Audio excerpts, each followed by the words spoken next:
Good evening. Well, I feel like I've had a whole week within a day.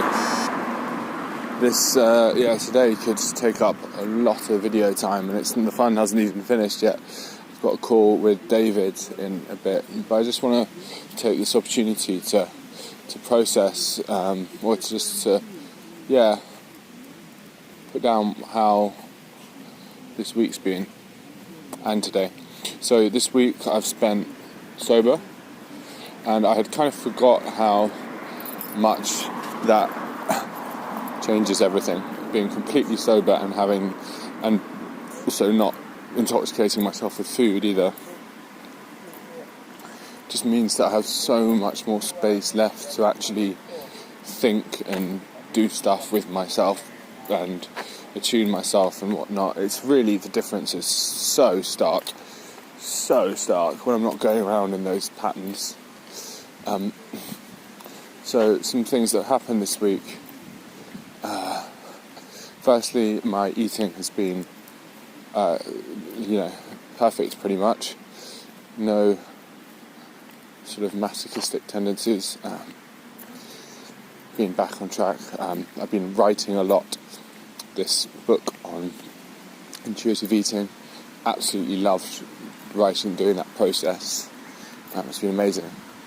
I've got my creative oomph back without any need for cacao or whatever. I can be at my most creative when I'm completely sober, and that's a nice thought.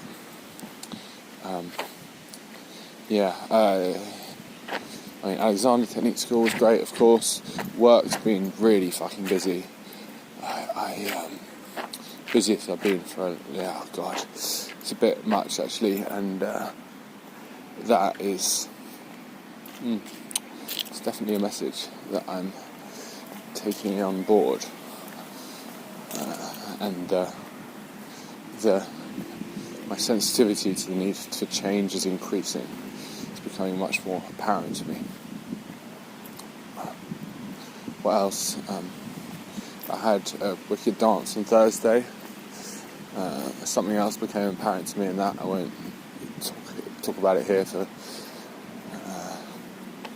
in terms of involving someone else in a public video. And then I made the wonderful decision to spend a night in this weekend to meditate, go to this course on developing an attitude of gratitude here, and it really felt like a weekend in which I sunk much more into living in this Buddhist community I'm in, and surrendering to it. Had some really good chats with people this weekend, really interesting chats. One of them was just now with a guy called Seb, who lives with me and is a fascinating character. It's one of those people I look to and I'm like, okay, you're 20 years older than me or whatever, and it's like I'm seeing into my future. This guy has got so many similar tendencies to me, attributes, and it's really interesting to see the route he's taken. He's a very disciplined guy, more so than me, I think. You can tell he really enjoys that side of things. And I'm still figuring out the whole discipline thing for me, whether I just abandon it completely or whether I need one final sort of huzzah for discipline. My spidey senses tell me that actually, before I fully embrace the Taoism, whatever, I need some sort of period of going really hard at discipline to really satisfy myself that it's not what it's all about, and to really still the mind. This intuitive Taoist approach is wonderful to life, but I think a period of really concentrated practice where I still myself and really focusedly work on myself and resolve a lot of the baggage that's happened over the years. It's appealing to me. Also, it's a week I started listening to The Surrender Experiment by Michael Singer, and this is an amazing book.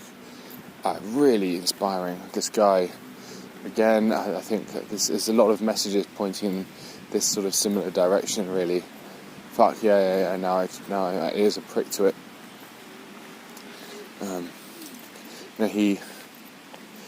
He really went at it hard in terms of going solitary on retreats and meditating and finding stillness. And then another conversation I had with a guy called Michael, who I do Alexander Technique Teach Training with, or he's actually already a teacher.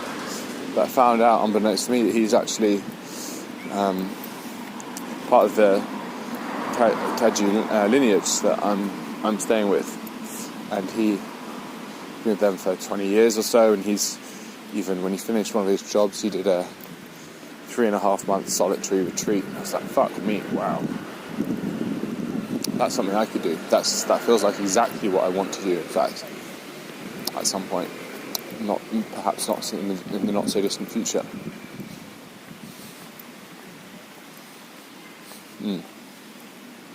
So a few arrows pointing in that direction.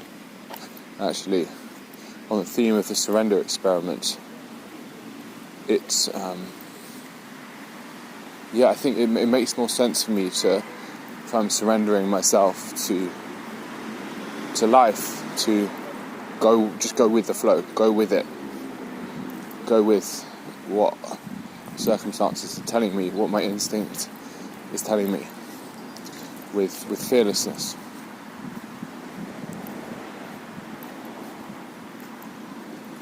And with that, a sense of aliveness, but also like lightness and wow, but amazement at the world happens. In addition, so I fasted today, and I realised that I'm now entering into a period of discipline. Yeah, but this is discipline in the sense of, this isn't just going to be like a month or a few weeks. I want to have a period of a few months now. I want to speak to Lama Zangmo tomorrow about taking some vows to not intoxicate myself. And so I want to really let go of that tendency. And I think that 3 months, that's a long period for doing this. That's long enough that it really unworks these habits, And I'm ready for a period of real change. There's been a sense of, I've changed quite a lot, but I want to step up that. I feel like I haven't plateaued, but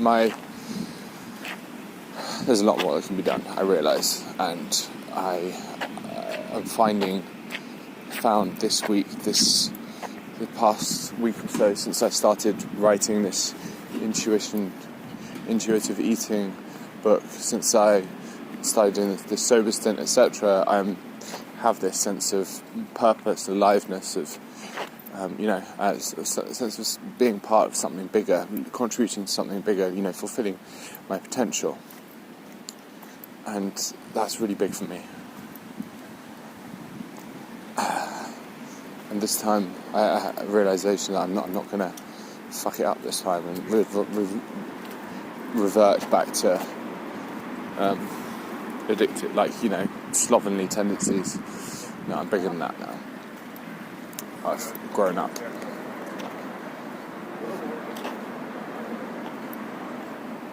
And I had an amazing writing session last night. I was just writing for about an hour and a half without any stopping, without thinking hardly, in which this stuff was all coming out. I was just realising it was really focusing. Wonderful, wonderful evening. What an amazing weekend, actually. And I fasted all day today, and again, that has brought this kind of aliveness and sensitivity. I really love it. And then the other thing I wanted to talk about was this workshop I went to, this course I went to this weekend on developing an attitude of gratitude, which I talked about in yesterday's video. But my thoughts on it changed a little bit today. Yesterday I was slightly thinking it's a bit of a load of bullshit. But now I'm looking at it a bit differently. Because I realise that I kind of do this gratitude practice in a different sort of way anyway, and that I record the best moment in my day. And I like that as a moment I just ponder and think, oh yeah, that was awesome. And it's also, I've been thinking about how this developing attitude of gratitude could actually tie in with how I am already thinking, and if I can make it align, if I just translate it into my own language, this sort of doing-y language in which it was caged in some respects. And I realised that actually the way I can do that is to thank my intuition, my emotions, thoughts and impulses. Whenever I'm feeling grumbly, this and that, and think, okay, well, that's my intuition telling me something. What's it telling me? Thank you for the message. Thank you for the message, emotion. So I'll act on it. This is an unbelievably simple practice, which means we can stop getting stuck. Because what really happens is emotions try to tell